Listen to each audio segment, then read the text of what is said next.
Hey folks, in previous video we have covered how read stream works. Now in this video we are going to cover write stream. And if you haven't checked out my previous video, so kindly check it out. The link is in description. So without further wasting any time, let's start. So let's provide here a code implementation of write stream.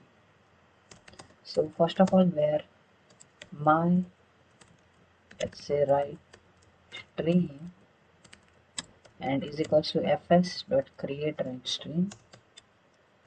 Provide here directory name and plus, let's say my new file is new text.txt, and let's provide here my write stream dot write, and I have to write the data which is provided in readme.txt, which is hello world, and I want to copy this data, transfer this data to new file which is new text.txt.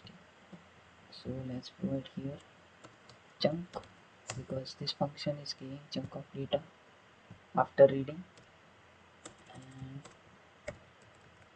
let me save and let's run s1, and you can see new file is created, new text.txt, and this file is containing hello world, you can see.